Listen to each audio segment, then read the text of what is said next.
దేవుని నామానికి స్తోత్రములు. ఈ బైబిల్ స్టడీ ఆరాధనలో పాలుపంపులు పొందినటువంటి మీ అందరికీ నా హృదయపూర్వకమైనటువంటి వందనాలు తెలియజేస్తూ రండి కొద్దిసేపు లేఖనాన్ని ధ్యానం చేద్దాం. పరిశుద్ధ గ్రంథం నుండి గలతీయులకు రాసిన పత్రిక 5వ అధ్యాయము 16వ వచనం నుండి 26వ వచనం వరకు చదువుతాను. మనసు పెట్టి వినండి. నేను చెప్పినదేమనగా, ఆత్మానుసారముగా నడుచుకొనుడి, అప్పుడు మీరు శరీరేచ్ఛ నెరవేర్చరు. శరీరము ఆత్మకును, ఆత్మ శరీరమునకు విరోధముగా అపేక్షించును. ఇవి ఒకదానికొకటి వ్యతిరేకంగా ఉన్నవి గనుక మీరేవి చేయ నిశ్చయింతురో వాటిని చేయకుందురు. మీరు ఆత్మచేత నడిపింపబడినడలా ధర్మశాస్త్రమునకు లోనైన వారు కారు. శరీర కార్యములు స్పష్టమై ఉన్నవి. అవేవనగా జారత్వము, అపవిత్రత, కామకత్వము, విగ్రహారాధన, అభిచారము, ద్వేషములు, కలహము, మత్సరములు, క్రోధములు, కక్షలు, భేదములు, విమతములు, అసూయలు, మత్తతులు, అల్లరితో కూడిన ఆటపాటలు మొదలైనవి. వీటిని గురించి నేను మునుపు చెప్పిన ప్రకారము ఇటు వాటిని చేయవారు దేవుని రాజ్యమును స్వతంత్రించుకున్నారని మీతో స్పష్టంగా చెప్పుచున్నాను. అయితే ఆత్మఫలమేమనగా ప్రేమ, సంతోషము, సమాధానము, దీర్ఘశాంతము, దయాళత్వము, మంచితనము, విశ్వాసము, సాత్వికము, ఆశానిగ్రహము. ఇటు వాటికి విరోధమైన నియమం ఏదీ లేదు. క్రీస్తు సంబంధులు శరీరమును దాని ఇచ్చలతోనూ దురాశలతోనూ సిలువేసి ఉన్నారు. మనం ఆత్మను అనుసరించి జీవించేవారు మైతమా, ఆత్మను అనుసరించి క్రమముగా నడుచుకుందాము. ఒకరినొకరు వివాదమునకు రేపకయు, ఒకరి యందొకరు అసూయ పడకయు, వృధాగా అతిశయపడకయు ఉందము. తలలోంచి కళ్ళు మూసుకున్నట్లయితే చిన్న ప్రార్థన చేసుకుందాం. పరిశుద్ధ ప్రేమ నమ్మకమైనటువంటి మా ప్రియ పరలోకపు తండ్రి, ఎంతైనా ప్రేమ కలిగిన వారు మీరు. అంతకంతకు మా పట్ల మీ యొక్క విశ్వాస్యతను, నమ్మకత్వాన్ని మీరు వెల్లడిపరుస్తూ, కనపరుస్తూ, వ్యక్తపరుస్తూ వస్తున్నటువంటి విధానానికై మీకు వందనాలు. మరొకమారు మా బ్రతుకు దినములను, మా ఆయుష్కాలమును మీరు పొడిగించి సజీవులుగా నిలిపే రీతిగా మేము మీ పాద సన్నిధిలో కూడుకొనడానికి కృప చూపించారు. అందును బట్టి మీకు వందనాలు. లేఖనాన్ని ధ్యానించడం కొరకు మమ్మల్ని మేము సిద్ధపరుచుకుని ఉండగా ఈ సమయమును నాకును మాకును మీరు మేలుకరంగా, దీవెనకరంగా మీరు మలచండి. సమయమును సమస్తమును మీ కృపకి అప్పజెప్పుకొనిచున్నాము. స్వాధీనపరుచుకుని సరళమును చేయండి. ప్రతి విధమైన ఇబ్బందులను, ఇరుకులను, మనుషులను, పరిస్థితులను, స్థితిగతులను మీరు స్వాధీనపరుచుకునండి. మీ లేఖనపు లోతుల్లోని ఇమిడి ఉండినటువంటి ఆత్మీయ సత్యాలను గ్రహించగలగడానికి, అవలంబించగలగడానికి చాలను కృపనివ్వమని ధైర్యంతో కృపాసనం ఎద్దుకు చేరి మీ కృపకే మేము కనిపెడుతుండగా చాలును మీ కృపతో బలపరచమని యేసుక్రీస్తు ప్రభువారి యొక్క ప్రశస్తమైనటువంటి నామం పేరట అడిగి ప్రార్థించి వేడుకుంటున్నాను తండ్రి, ఆమెన్. పౌలు సంఘానితో రాస్తున్నటువంటి మాటలు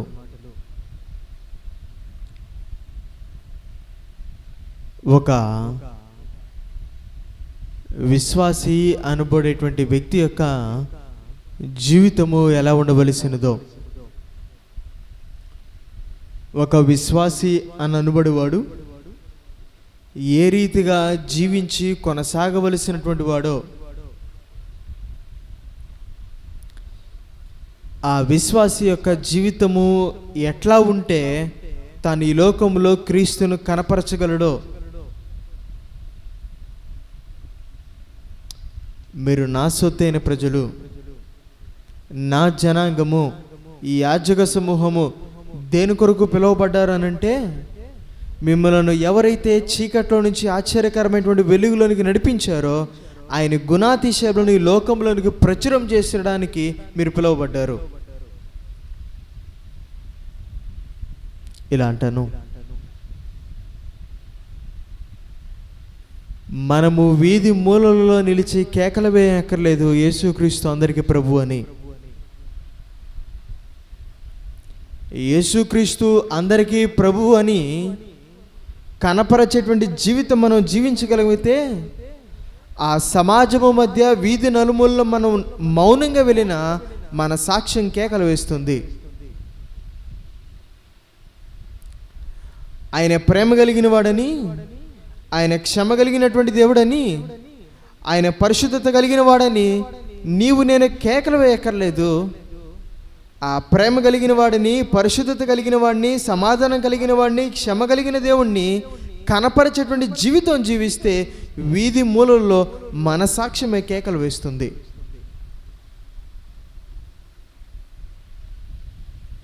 దేని కొరకు ఇప్పుడు ఈ పిలుపు? కేకలు వేయడానికంటావా? సాక్ష్యము మోగబోయి ఉండడానికంటావా? లేక ఆయనను కనపరిచేటువంటి జీవితాన్ని జీవించడానికంటావా? లేఖనములు అంటాడు, దేవునిని ప్రేమించు వారికి అనగా ఆయన సంకల్పం చొప్పున పిలువబడినటువంటి వారికి. ఇలా అంటాను, ఇప్పుడు పిలువబడినటువంటి వారి వెనుక దేవుని యొక్క సంకల్పం ఏమిటి? దేవుని యొక్క సంకల్పం ఏమిటి? ఒకటే, ఏమిటి మన పిలుపు వెనక ఆయన సంకల్పం అనంటే ఆయనని కనపరిచేటువంటి జీవితాలు జీవించాలని.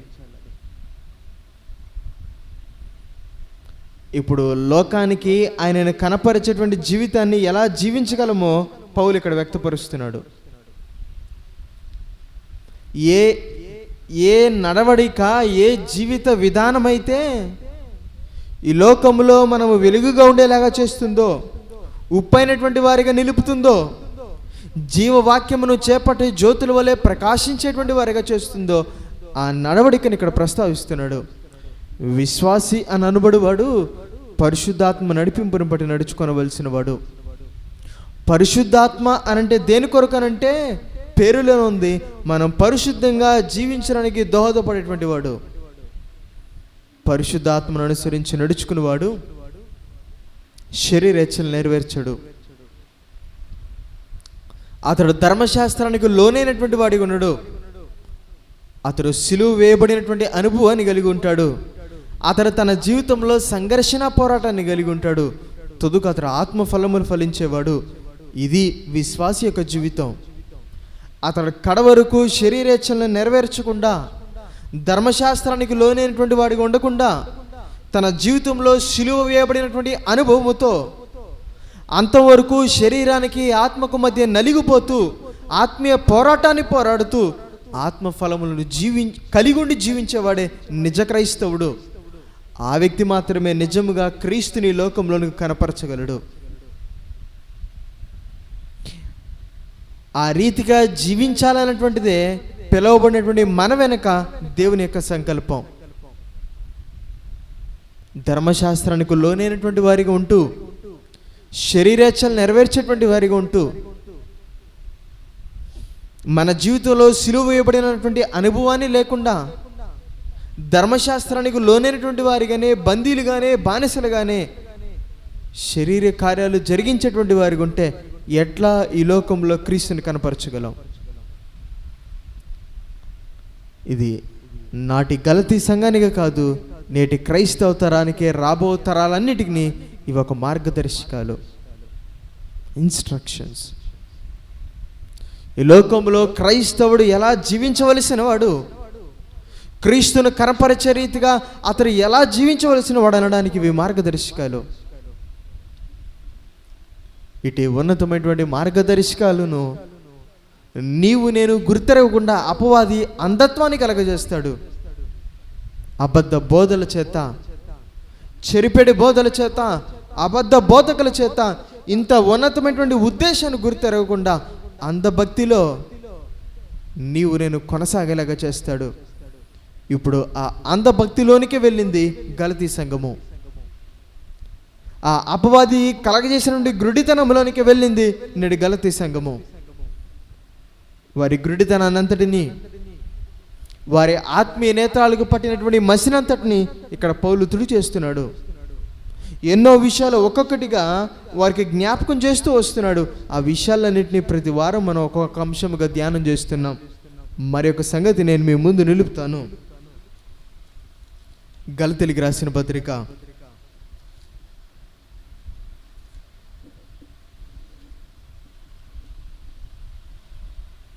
2వ అధ్యాయము 20వ వచనము. నేను క్రీస్తుతో కూడా సిలువ వేయబడి ఉన్నాను, ఇకను జీవించువాడను నేను కాను, క్రీస్తే నా యందు జీవించుచున్నాడు. నేను ఇప్పుడు శరీరమందు జీవించుచున్న జీవితము నన్ను ప్రేమించి నా కొరకు తను అప్పగించుకున్న దేవుని కుమారుని యందలి విశ్వాసం వలన జీవించుచున్నాను. పౌలు ఒక సంగతిని జ్ఞాపకం చేస్తున్నాడు. ఏమిటి ఆ సంగతి అనంటే, తను అంటున్నాడు, నేను క్రీస్తుతో కూడా సిలువ వేయబడి ఉన్నాను. అదేంటి? ఆ రోజు కల్వరి కొండ మీద సిలువ వేయబడింది యేసుక్రీస్తు ప్రభువారే. ఆయన సిలువ వేయబడినప్పుడు ఆయనతో కూడా సిలువ వేయబడింది అటుపక్క ఇటుపక్క ఇద్దరు దొంగలే. కానీ ఇక్కడ పౌలు అంటున్నటువంటి మాట ఏంటి తెలుసా? నేను క్రీస్తుతో కూడా సిలువ వేయబడి ఉన్నాను. ఇది ఎలా సాధ్యం? ఇది ఎలా పౌలు యొక్క జీవితంలో సాధ్యమైంది? ఇలా అంటాను, ఒక పౌలు యొక్క జీవితంలో కాదు. ఈ అనుభవము, క్రీస్తుతో కూడా సిలువ వేయబడినటువంటి అనుభవము ఒక పౌలు జీవితంలోనే కాదు, ప్రతి విశ్వాసి జీవితంలో ఎలా సాధ్యమవుతుంది? ఎట్లా సాధ్యం? క్రీస్తుతో కూడా సిలువ వేయబడినటువంటి అనుభవము ఒక పౌలుకు మాత్రమే కాదు, ఇది ప్రతి విశ్వాసి జీవితంలో అన్వయింపదగినటువంటిది. ఇది ఎట్లా ప్రతి విశ్వాసి జీవితంలో అన్వయింపదగినటువంటిది? ఒక సంగతి నేను జ్ఞాపకం చేస్తాను. రోమిలికి రాసిన పత్రిక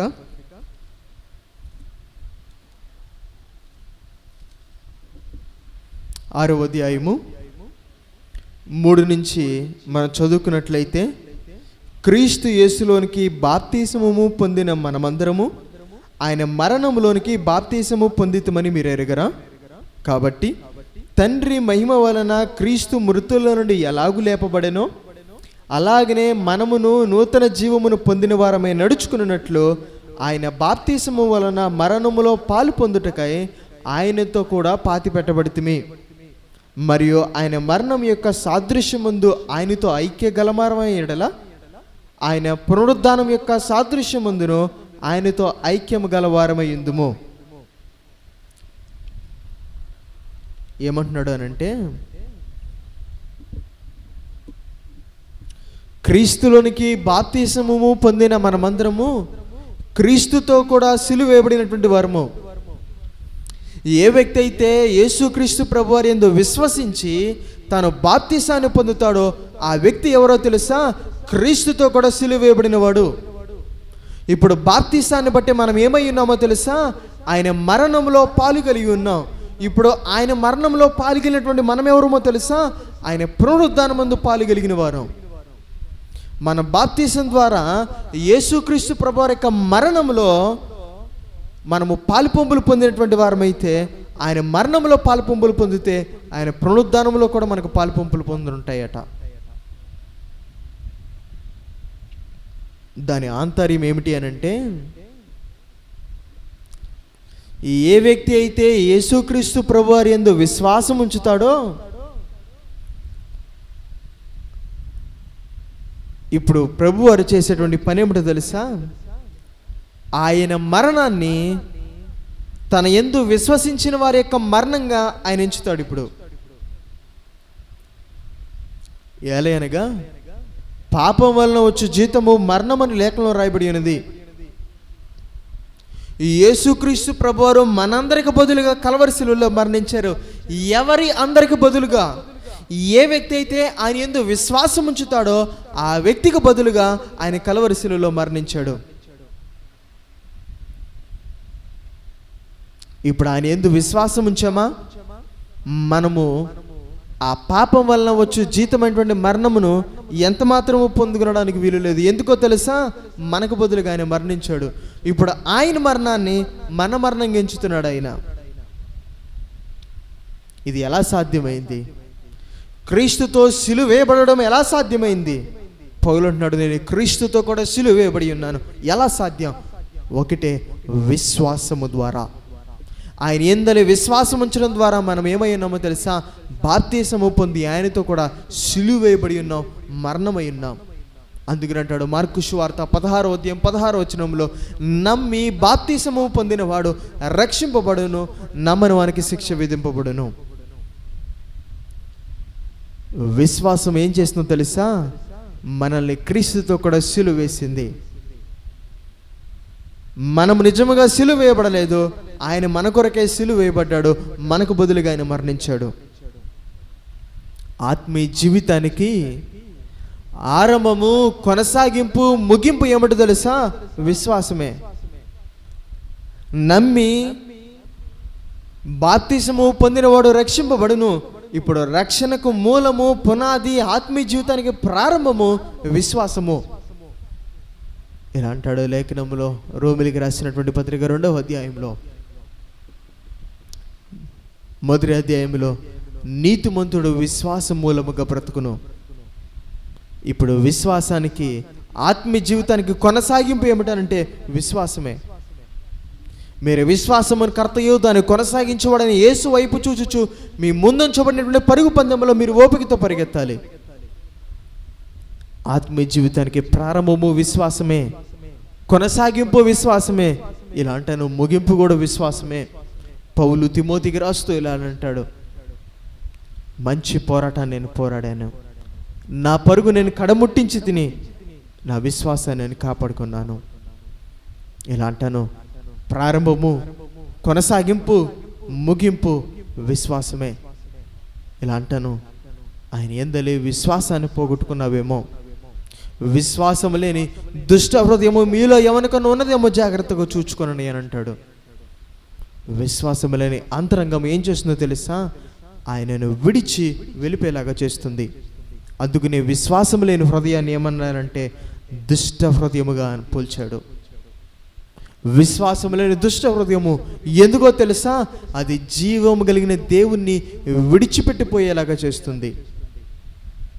ఇలా అంటాను, ఆ విశ్వాసాన్ని కోల్పోయిన ఇశ్రాయేలులో ఏం చేశారో తెలుసా?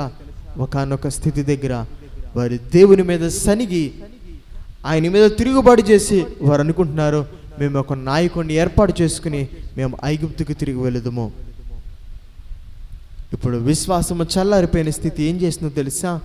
దేవునిని విడిచిపెట్టి తిరిగి వెళ్ళిపోయేలాగా చేసింది. నువ్వు అనుకుంటున్నావేమో, లేదు నేను విశ్వాసాన్ని కలిగిన వాడను, నేను మందిరానికి వస్తున్నాను, నేను ప్రార్థన చేస్తున్నాను, నేను ఆరాధన చేస్తున్నాను, నేను వాక్యాన్ని బోధిస్తున్నాను, కానుకిస్తున్నాను, నేను దేవుని పని చేస్తున్నాను, నేను విశ్వాసం కలిగిన వాడను నువ్వు అనుకుంటున్నావేమో. వీటినన్నిటిని బట్టి నువ్వు విశ్వాసివి, నువ్వు విశ్వాసం కలిగిన వాడని చెప్పడానికి వీలు లేదు. నువ్వు భౌతిక సంబంధంగా, శరీర సంబంధంగా నువ్వు దగ్గరగా ఉన్నావేమో, నువ్వు సహవాసానికి చేరువలో ఉన్నావేమో, కానీ నీ అంతరంగం ప్రభువుకి బహుదూరమై ఉన్నది, బహుదూరమై ఉన్నది. నువ్వు భౌతికంగా, శారీరకంగా, యాంత్రికంగా నువ్వు దేవునికి సమీపస్తుడివేమో, కానీ నీ అంతరంగం ఆయన ఎప్పుడో విడిచిపెట్టి వెళ్ళిపోయింది.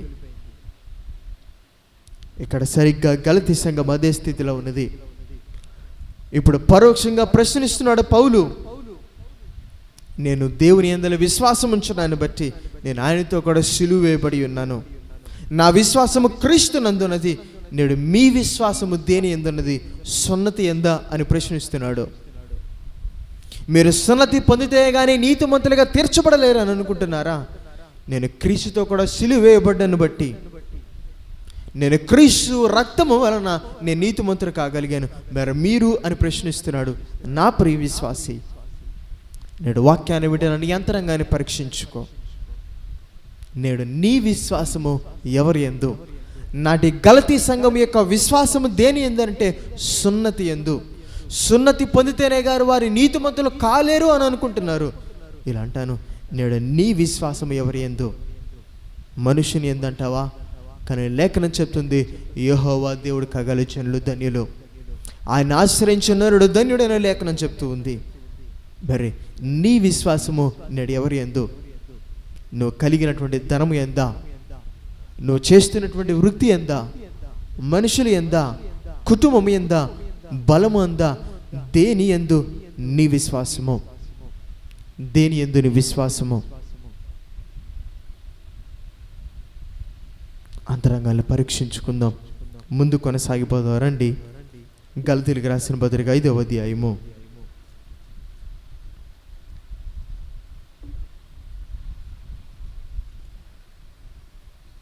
22వ అధ్యాయము. అయితే ఆత్మఫలమేమనగా ప్రేమ, సంతోషము, సమాధానము, దీర్ఘశాంతము, దయాళత్వము, మంచితనము. గత వారం మంచితనము అనేటువంటి ఆత్మీయ ఫలాన్ని ప్రారంభించాం. ఎవరు మంచివారు? ఎవరి యందు మంచితనము అనేటువంటి ఫలము ఫలిస్తుంది? మేలు చేయువారి యందు. ఆ రోజు సమరయుడు ఏమని పిలువబడ్డాడు అని అంటే మంచి సమరయుడు అని అనబడ్డాడు. కారణం ఏంటి తెలుసా? అతడు మేలు చేయువాడు. కొన ప్రాణంతో పడి ఉండినటువంటి వ్యక్తికి తాను మేలు చేశాడు. ఒక ధన రూపంలో కాదు, తన బలాన్ని ఇచ్చాడు, తన సమయాన్ని ఇచ్చాడు, తన వనరులను ఇచ్చాడు, తన ధనాన్ని ఇచ్చాడు. మనం ఏ రూపకంగానైనా ఇతరులకు మేలు చేసేటువంటి వారిగా ఉంటే సమరయుడి వల్లే మన ధనాన్ని బట్ట, మన సమయాన్ని బట్ట, మన వనరులను బట్ట, మన బలము ద్వారాన, వేటి ద్వారానైనా మనం ఇతరులకు మేలు చేసేటువంటి వారిగా ఉంటే ఎంత మాత్రము హాని కీడు చేయక మనం ఎవరుమో తెలుసా? మంచితనము అనేటువంటి ఆత్మీయ ఫలం ఫలిస్తున్న వారము. రెండవదిగా మరొక సంగతిని కూడా నేను జ్ఞాపకం చేస్తాను, చూపిస్తాను రండి నాతో. సంఖ్యాకాండము 14వ అధ్యాయము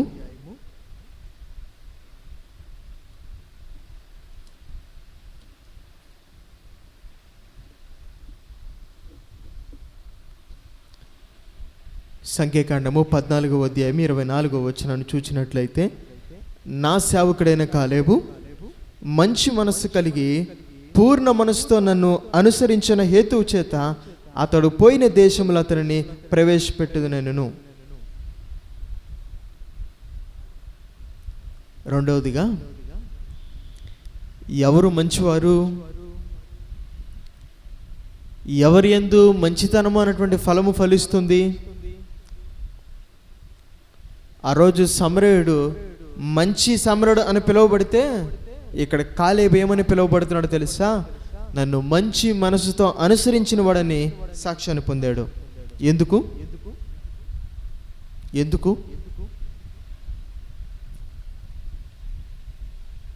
ఎందుకు అతడు మంచి మనసుతో అనుసరించును అని లేఖనంలో రాయబడ్డాడు. ఒక సందర్భం నేను జ్ఞాపకం చేస్తాను. ఇక్కడ వారి కనాని దేశానికి వచ్చారు. ఇశ్రాయేలు 12 గోత్రికుల నుంచి 12 ముఖ్యమైనటువంటి వ్యక్తుల్ని తీసుకుని వచ్చి 40 దినములు కనాని దేశాన్ని వేగు చూడడానికి పంపించారు. ఆ 40 దినముల్లో వీరు ఆ కనాను దేశం యొక్క జనాభా, వారి బలము, వారి బలహీనతలు, వారి ఆహార అలవాట్లు, వారి జీవన శైలి, వారి నడవడిక, వారి సైన్య సామర్థ్యము, వారి యుద్ధ బలము, వీటినన్నిటినీ వారు తెలుసుకొని రావాలి. 40 దినములైంది. వేగి చూచి తిరిగి వచ్చిన 10 మంది ఏమని అంటున్నారంటే, అక్కడ అమాలేకీలు ఉన్నారు, అక్కడ నెఫీలీలు ఉన్నారు, వారు ఉన్నత దేహులు, వారి దృష్టికి మనం ఈగల వల్లే ఉంటాం. మనం వారి ఎదుట ఈగల్లాగా ఉన్నాం. మనం ఈ దేశాన్ని స్వతంత్రించుకోలేం, మనం చచ్చిపోతాం. ఇప్పుడు ఇశ్రాయేళ్ల హృదయాలన్నీ నీరైపోయాయి. ఏడవడం ప్రారంభించారు. వారు విరోధకరంగా సనగడం ప్రారంభించారు. ఏమని అంటే, మేము ఏళ్ళ అరణ్యంలో చావలా, మేమెందుకు ముందే చచ్చిపోవాలా? మేము, మా భార్యలు, మా బిడ్డలు శత్రువు యొక్క కత్తివాత చేత కూలినట్లుగా దేవుడు మమ్మల్ని ఇక్కడ తీసుకొచ్చాడా? ప్రజల యొక్క హృదయాలన్నీ నీరైపోయాయి. ఇప్పుడు కాలేబు మాట్లాడుతున్నాడు. ఏమన్నానంటే, వారిని బతిమాలుతూ తన బట్టలు చించుకొని ఇలా అంటున్నాడు, అయ్యా మీరు అలా అనవద్దు. దేవుడు మనకి ఈ దేశాన్ని ఇవ్వబోతున్నాడు. మనం ఈ దేశాన్ని నిశ్చయముగా మనము స్వాధీనపరుచుకుంటాం. ఇలా అంటాను. ఎందుకు కాలేబు మంచి మనసుతో అనుసరించిన వాడు నన్ను పిలువబడ్డాడు తెలుసా? అతడు కపటమైన వాడు కాడు.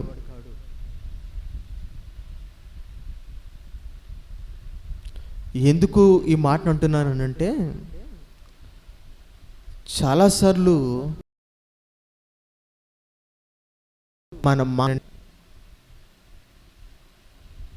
అది ఇతరులను ఆదరించకపోగా,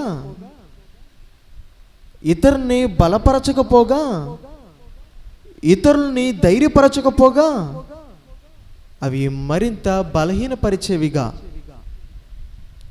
మరింత కృంగదీసేవిగా, మరింత చింతకు లోను చేసేవిగా.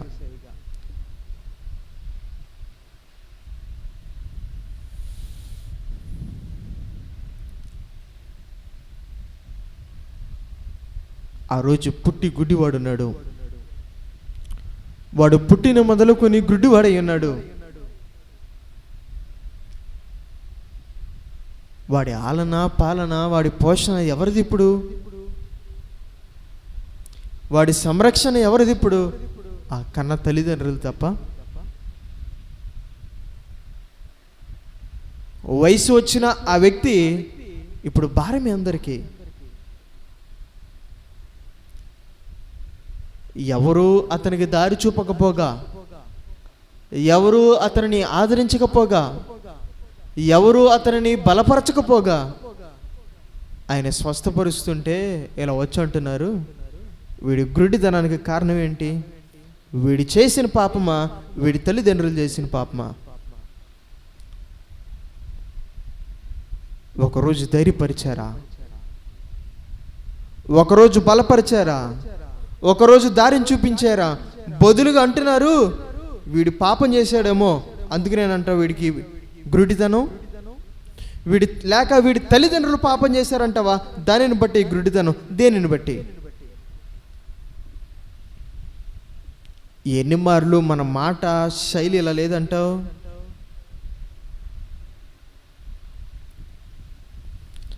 కష్టం వస్తే ఆదరించకపోగా, కష్టం వస్తే బలపరచకపోగా, కష్టం వస్తే ధైర్యపరచకపోగా ఇలా అంటావు.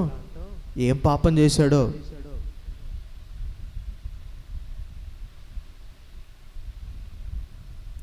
మన అంతరంగాలు ఎదురు కలత చెందించేవిగానే.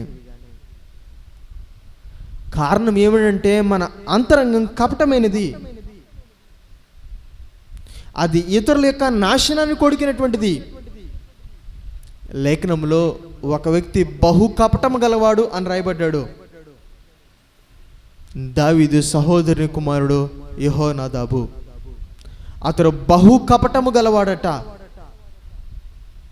ఆ రోజు అమ్నోను తన సహోదరి అయినటువంటి తామారును మోహించాడు.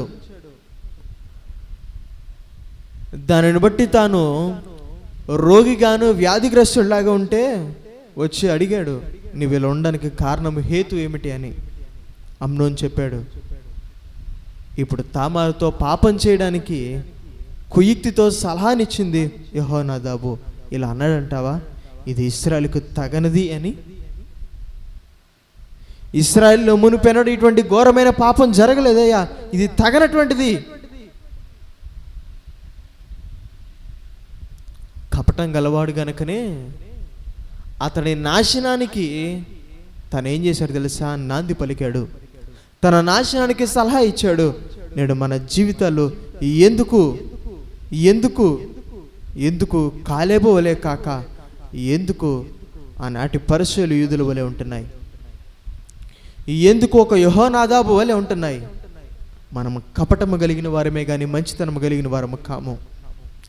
మన క్రియలు కానీ, మన నడవడిక కానీ, మన మాటలు కానీ ఇతరులకు ఎంత మాత్రము మేలైనవి కావు, కానీ అవి కపటమైనవే, ఇతరుల కీడును కోరుకునేవే, ఇతరులను బాధపరిచేటువంటివే, ఇతరులను దుఃఖపెట్టేటువంటివే.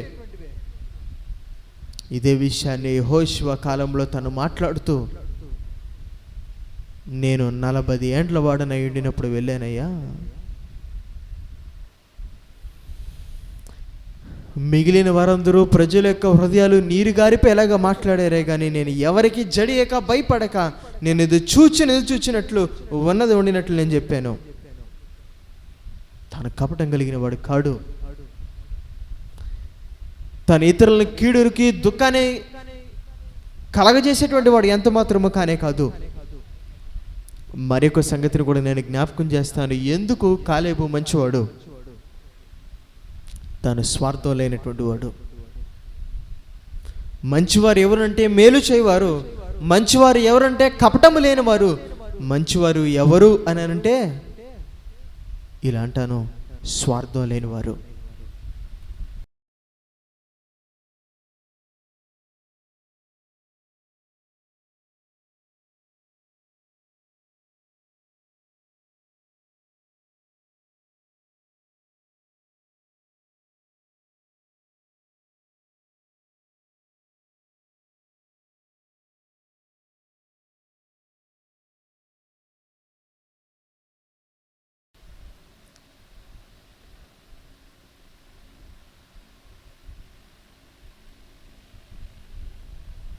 మిగిలిన ఇశ్రాయేలులందరూ ప్రజల యొక్క హృదయాలు నీరు గారిపోయేలాగా వారు మాట్లాడారు. కానీ కాలేబు ఒక్కడే తను చూచినది చూచినట్లుగా మాట్లాడాడు, తెలియజెప్పాడు. ఇలా అంటాను, పరిస్థితులను తాను అనుకూలంగా మార్చుకోలా. స్వార్థపూరితమైనటువంటి మనసుతో తాను మాట్లాడలా. ఇప్పుడు మిగిలిన వారందరూ ప్రజల యొక్క హృదయాలు నీరు గారిపోయేలాగా మాట్లాడారు. ఇప్పుడు నేను అనుకూలంగా మాట్లాడితే నేను సాక్ష్యాన్ని పొందుతా, మంచివాడని అనిపించుకుంటా అనే స్వార్థ మనసుతో కాదు. మన అంతరంగంలో ఏముంటాయంటే స్వార్థం. మన ఘనత కొరకు, మన స్వలాభం కొరకు, మన మెప్పు కొరకు పరిస్థితులను మనుషులను వాడుకుంటాం. స్వార్థం. ఇలా అంటాను, స్వార్థంతో మరి దేనిని ఆశించి అతడు దేవుణ్ణి అనుసరించలా. మంచి మనసుతో నిస్వార్థంగా అని అంటాడు అక్కడ, నిస్వార్థంగా. నేడు మన అంతరంగాలు పరీక్షించుకుందాం. నేడు మన అంతరంగాలు ఏముంది? స్వార్థం తప్ప. పూర్తిగా స్వార్థంతో నిండిన వారమై నైతికతను విడిచిపెట్టి క్రైస్తవులమైనటువంటి విచక్షణను కోల్పోయి జీవిస్తున్నాం కదా. నేడు దేవుడు దేని కొరకంటే అవసరానికి. ఇప్పుడు నువ్వు దేవుణ్ణి వెంబడించేది దేని కొరకనంటే స్వార్థంతో. మన యందు మంచితనం అటువంటి ఫలం ఎంత మాత్రము లేదు. అందుకని మనతో మాట్లాడుతున్నాడు. కాలేబు యొక్క జీవితాన్ని దృశ్యాంతరంగా నిలిపి కాలేబు జీవితాన్ని చూడు. కాలేబు ఎవరో తెలుసా? అతడు కపటం లేనివాడు, అతడు నిస్వార్థపరుడు. అందుకనే అతడు నన్ను మంచి మనసుతో అంగీకరించిన వాడని నేను సాక్ష్యాన్ని ఇచ్చానంటున్నాడు. మరి మన జీవితాల దగ్గర మనం పరీక్షించుకుందాం. మన అంతరంగంలో నేడు కపటం ఉన్నదేమో, మన అంతరంగంలో స్వార్థం ఉన్నదేమో, దేనిని లోకానికి కనపరచగలుగుతున్నాం? పరీక్షించుకుందాం. తలలోంచినట్లయితే ప్రార్థన చేసుకుందాం.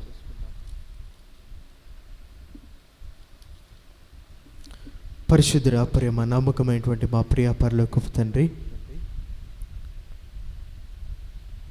ఒకవేళ మానవ ఉద్రేకంతో మాట్లాడి ఉన్నానేమో దయతో క్షమించి, మేలైన మీ చిత్తమైన మాటలు మాత్రమే మీ ప్రియుల యొక్క అంతరంగంలో నాటింపజేయండి.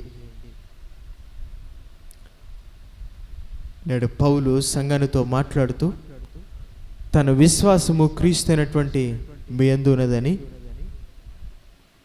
ఆ విశ్వాసము తన్ని మీతో కూడా సిలువ వేయబడినటువంటి అనుభవం కలిగిన వాడిగా చేసిందని తను సంఘాన్ని ప్రశ్నిస్తూ, నా విశ్వాసం అయితే క్రీస్తు యందు ఉన్నది, నేడు మీ విశ్వాసము ఎవరి యందను ప్రశ్నించి ఉండగా, నేడు మరొకమారు మా అంతరంగాలు మేము ప్రశ్నించుకొనగలగడానికి ఏ విశ్వాసం అయితే ప్రారంభము, కొనసాగింపు, ముగింపు అయినదో, నేడు ఆ విశ్వాసాన్ని కలిగి ఉన్న వారమో లేదో పరీక్షించుకొని ఉండగా, విశ్వాసం లేని దుష్ట హృదయాలు తప్ప మాలో ఏవీ లేవు, దయతో క్షమించండి. తిరిగి మీ అందరి విశ్వాసము మాలో పెంపొందింపజేసి కొనసాగింపజేయమని మీ యొద్ద వేడుకుంటూ, మరొకమారు మంచితనమైనటువంటి ఆత్మీయ ఫలము మేము ధ్యానించి ఉండగా, కాలేబు మంచివాడని, కారణము తనలో ఏ కపటము లేదని, కారణము తను నిస్వార్థపరుడని, నేడు మా జీవితాలు ఒక యెహోనాదాబు వలె, ఆనాడు పరిసయ్యుల శాస్త్రుల వలె అవి కపటంతో నిండి ఉండినవి, ఇతరుల యొక్క కీడును నాశనాన్ని కోరుకునేటువంటివి. అంత మాత్రమే కాదు, ఆనాడు యూదా ఇస్కరియోతు డబ్బు సంచి కొరకు మిమ్మల్ని వెంబడించినట్లుగా పరిస్థితులను, మనుషులను, మిమ్మును సహా మేము స్వార్థంతోనే అనుసరించువారము, దయతో క్షమించమని, ఇటు స్థితి నుంచి మమ్మల్ని మీరు లేవనెత్తమని, విన్న మీ ప్రియులందరి యొక్క అంతరంగాలు మీకు ఆత్మకార్యమును జరిగించమని యేసుక్రీస్తు ప్రభువారి యొక్క ప్రశస్తమైనటువంటి నామం పేరట అడిగి ప్రార్థించి వేడుకుంటున్నాను తండ్రి. ఆమేన్.